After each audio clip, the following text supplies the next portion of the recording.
Alain, propos d'un Normand. Force des passions. On ne comprend pas bien la force des passions tant que l'on s'amuse à en peser les motifs. Mais l'agitation du corps est une maladie insupportable qui ne peut se guérir que par l'action.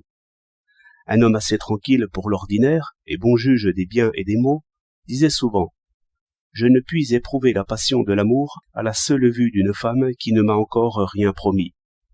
Si elle m'a tout donné, je tombe facilement dans une rêverie douce, toute pleine d'abandon et de confiance. J'ai le bonheur de n'être point jaloux. J'entends de croire ce qu'elle me dit, et de ne point croire ce qu'on me dit d'elle. Mais la femme la plus ordinaire me jettera bientôt dans l'enfer des passions, pourvu qu'elle se fasse attendre. L'attention, les mouvements commencés et retenus, les faux départs, la sensibilité au bruit, les réactions, les sauts, toute cette activité sans objet et perpétuellement contrariée me jette bientôt dans l'espoir et le désespoir. J'arrive bientôt à cette folie de délibérer sur ce qui ne dépend pas de moi.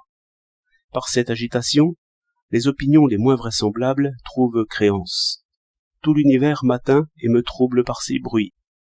Celle qui apaise toute cette tempête en se montrant est alors bien belle. Si vous voulez comprendre le mécanisme des passions, pensez à cette émotion bien connue et si désagréable, qui saisit n'importe quel conférencier lorsqu'il n'a plus qu'à attendre. Il retient les mots et les gestes. Et cette agitation sans mouvement est bien réellement une maladie, qui trouble même les fonctions vitales les plus profondes, comme chacun sait. Dès que l'organisme parle ainsi, sans qu'on l'interroge, comme une sibylle enchaînée, l'esprit ne peut même plus imaginer. Il pressent, sans savoir quoi. Il défait aussi vite qu'il fait, comme dans les rêves. On sent alors une humiliation amère, ce qui fait que, dans le feu de la passion, on se croit toujours bien méprisé. Ce sentiment immédiat, et dont la cause n'est pas loin, est imputé à quelque ennemi imaginaire.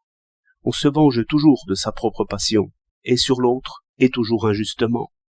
Oui, selon ce mécanisme, chacun s'irrite de sa propre colère, est anxieux de sa propre anxiété, a peur de sa propre peur. De quoi l'action délivre? Je conçois qu'un soldat marche à la mort par peur de l'attendre. C'est que l'attente est ici le vrai mal, car la mort n'est rien pour personne. Aussi l'action est le vrai bien. C'est joie et soulagement. De même la vengeance, qui n'est que passage de la passion à l'action. Besoin physique, qui serait calmé, sans doute, tout aussi bien par une marche dure ou par un travail écrasant. Mais on n'y pense point. C'est pourquoi, quand vous voulez prouver qu'une vengeance est absurde et va même contre sa propre fin, vous êtes à côté. Comme après un grand coup de foudre, il y a une douceur inexprimable partout. Ainsi, après le crime, une espèce de sommeil survient toujours. De même après la guerre, la paix. Je dis la paix avec soi, qui seule importe.